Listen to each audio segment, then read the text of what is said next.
Dzień dobry, ja się nazywam Jarek z Szalonych Walizek i witam Was w kolejnej części naszej panamskiej serii. Jesteśmy już na kontynencie, obecnie w stolicy Panamy i tu zaczynamy naszą część kontynentalną wędrówki, jeżdżenia właściwie po tym kraju. Zobaczcie z nami, co się będzie działo. Lecimy! Zatrzymujemy się w dzielnicy finansowej, w której znaleźliśmy hotel i której drapacze szybko przypominają nam, że to biznesowa stolica Ameryki Łacińskiej i jej najważniejsze centrum rozliczeniowe, nazywane też latynoskim Nowym Jorkiem, a przy okazji raj podatkowy. W aglomeracji Panamy mieszka ponad 2 miliony ludzi.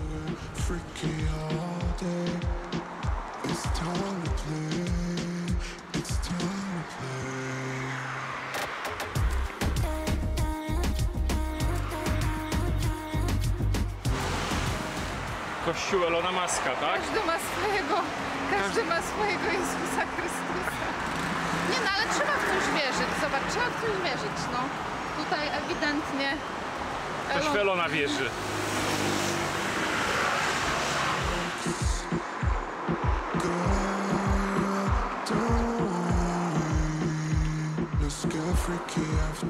Wzdłuż Zatoki Panamskiej biegnie uroczy deptak Malecón de Panama, ulubione miejsce mieszkańców miasta na spacery, jogging i trening rowerem.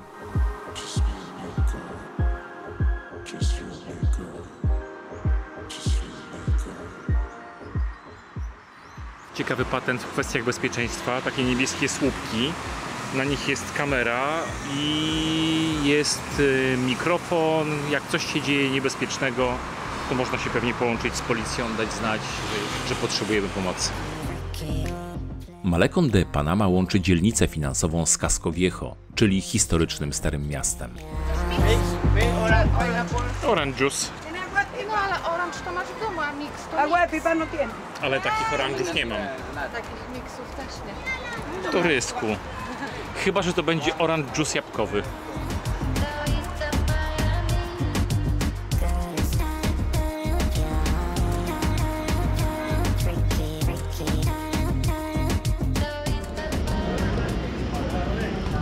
Słuchajcie, jestem pod absolutnym wrażeniem tego starego miasta w Panamie.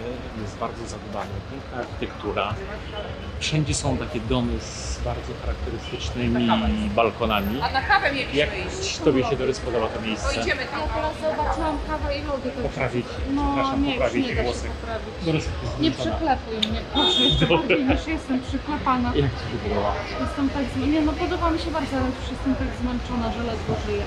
Jeszcze mnie przyklepałeś. Przepraszam Cię. Nie, ale mi się podoba, wiesz co, ja mimo wszystko...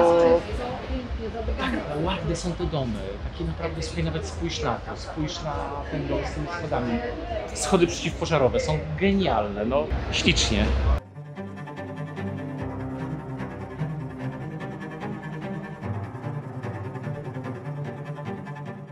W internecie można znaleźć wiele takich informacji, że miasto Panama jest jedną z najpiękniejszych stolic Ameryki Łacińskiej. Powiem, że na nas też zrobiło wrażenie. Przepiękne jest to city, wieżowce położone nad zatoką, dzielnica bankowa, plus kolonialne, klasyczne Stare Miasto.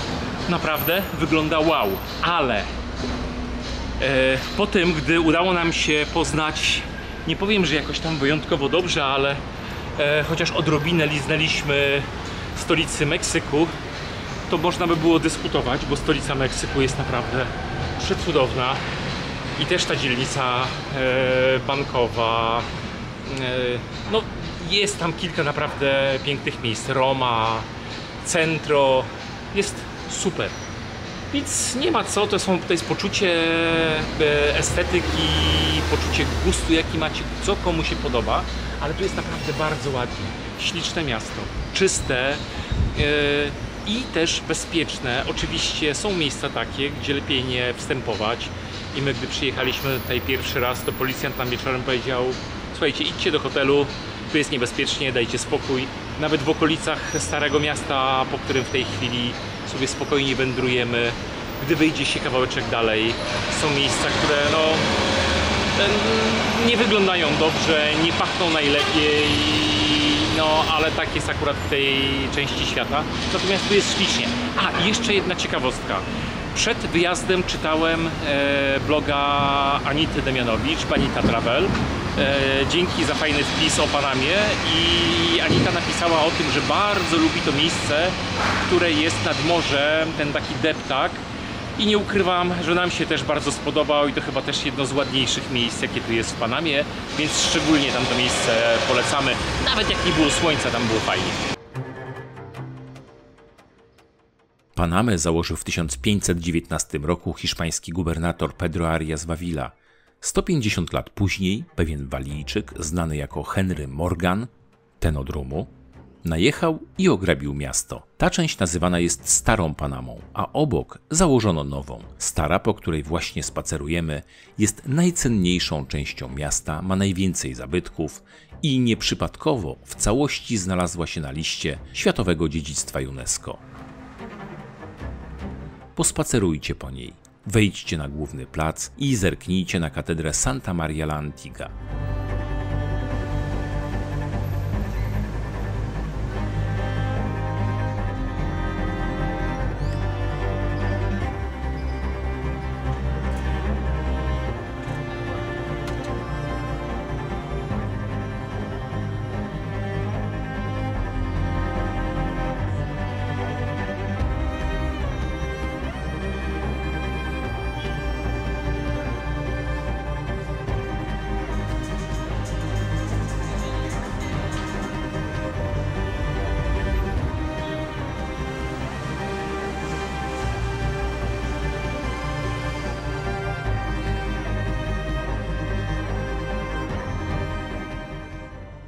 Casco Viejo to również dobre miejsce na zakup oryginalnych kapeluszy Panama, które można znaleźć w rozsądnej cenie, oraz pamiątek i oryginalnego rękodzieła. Cieszę się, bo kupiłam sobie przepiękny kapelusz Panama. Piękny kolor. Który to już jest twój kapelusz Panama? Nie no, Panama drugi, Jarek. Mam inne kapelusze, ale Panama drugi.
Zgłodniali kierujemy kroki do znajdującego się obok Starego Miasta największego targowiska i food courtu rybnego, znanego jako Mercado de Mariscos.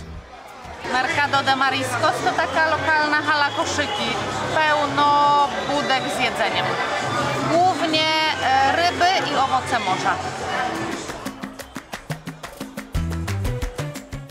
Na Mercado koniecznie spróbujcie ceviche, które jest chlubą Panamy i występuje w bardzo wielu odmianach. Opuszczamy Mercado i powiem wam, że bardzo smaczne rybki. Zamówiliśmy red snapera i sibasa z frytkami i z pataconem, do tego jakieś piwko i zapłaciliśmy za to $35 za 2 osoby, więc naprawdę przyzwoita cena. A porcje takie, że się prawie turlamy. Naprawdę najedzeni po kokardkę.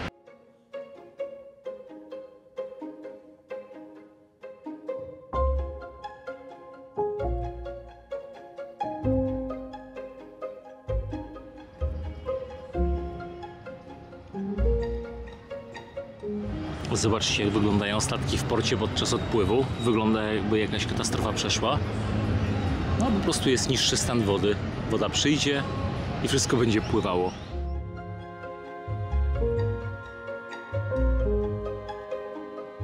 tuż za moimi plecami Coca-Cola Cafe, najstarsza w Panama restauracja, która działa od XIX wieku i gościła m.in. Che Guevarę, Evitę Perón, Theodora Roosevelta. Udało jej się utrzymać dobre ceny i dobre jedzenie, dobrą kuchnię, ale mamy niestety dzisiaj mały niefart, ponieważ w środku trwa remont, więc się chyba tutaj nie dostaniemy. Ale jak będziecie w Panamie, to spróbujcie, polecamy, odwiedźcie to miejsce i dajcie znać, jak wam się podobało i czy wszystko jest dalej ok.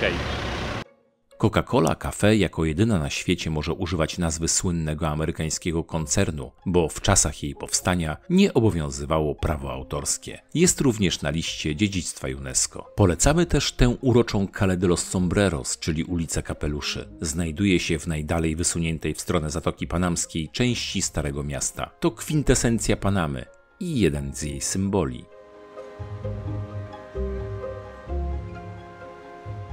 A stamtąd już blisko do El Nacional, restauracji, którą odkryliśmy dopiero pod koniec pobytu w Panama City. Podobnie jak to, że organizują warsztaty kulinarne, na które nie udało nam się już zapisać. Specjalizuje się w kuchni panamskiej. Spróbujcie tu pysznego pieczywa z salsą, tradycyjnej zupy sancocho, czyli rosołku z kurczakiem z wolnego wybiegu, oraz ropa vieja, czyli szarpanej wołowiny z ryżem, fasolą i pataconem.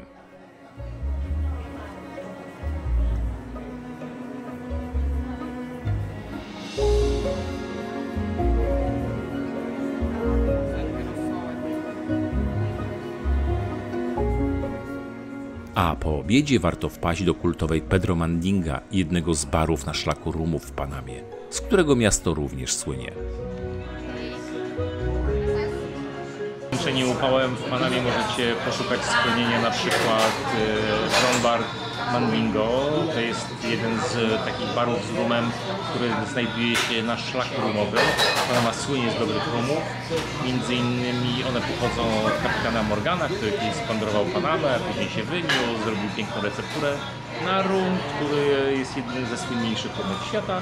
No i tutaj można przysiąść w klimatyzowanym pomieszczeniu, naprawdę w fajnych wnętrzach, schłodzić się nie tylko temperaturą tego pomieszczenia.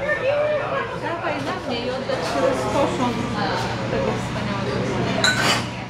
Do 18:00 trwa happy hour, więc drinki mogą być o połowę tańsze.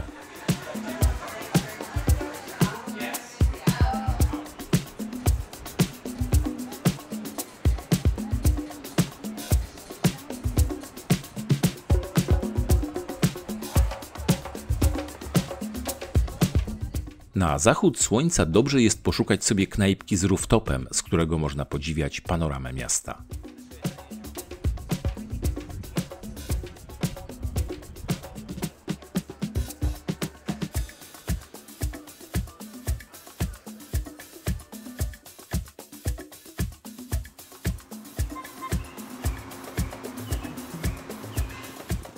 Panama jest jednym z bezpieczniejszych miast tej części świata, dobrym na początek przygody z poznawaniem Ameryki Łacińskiej. Spokojnie można po niej pospacerować. Lepiej jednak nie robić tego po zmroku. Jest też metro, a na dłuższe przejażdżki polecamy Uber, który jest tani, szczególnie gdy jedziecie w kilka osób.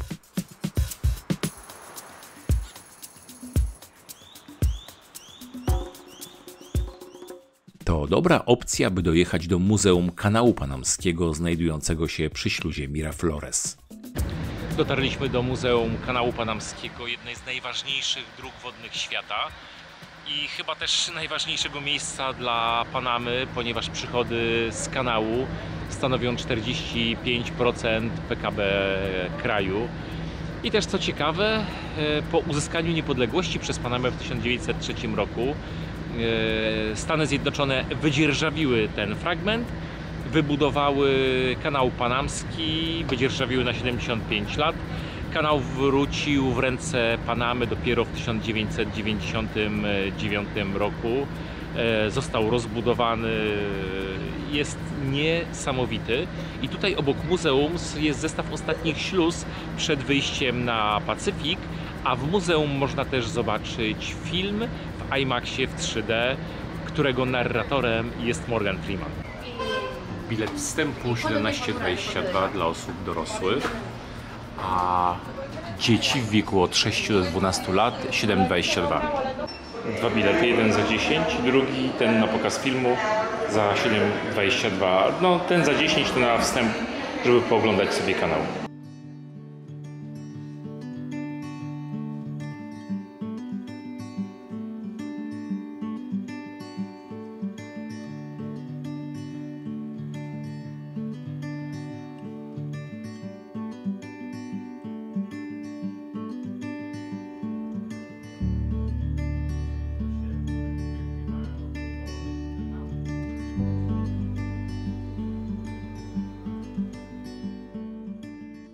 Kanał Panamski jest uważany za jedną z najważniejszych dróg wodnych świata. Skrócił drogę z San Francisco do Nowego Jorku o 14,5 tysiąca kilometrów. Ma prawie 82 km długości i 12 gigantycznych śluz. Miraflores jest ostatnią przed Pacyfikiem i najbardziej znaną ze wszystkich.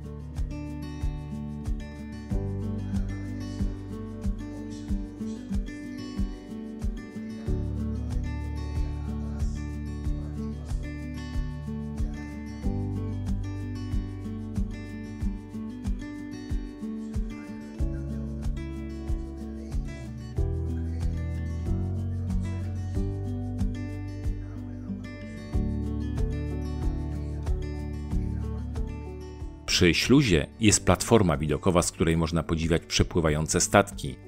Zadzwońcie wcześniej do muzeum i sprawdźcie, o której jest śluzowanie, żeby zobaczyć to na żywo.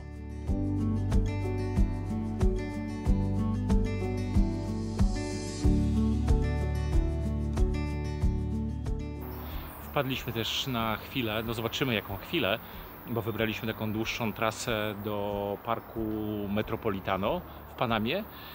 Stąd jest piękny widok na kanał panamski, ale też jest dużo zwierząt, więc jeżeli chcecie trochę w stolicy Panamy poobcować z naturą, to można się wybrać w to miejsce. Bilet wstępu dla osoby dorosłej $4.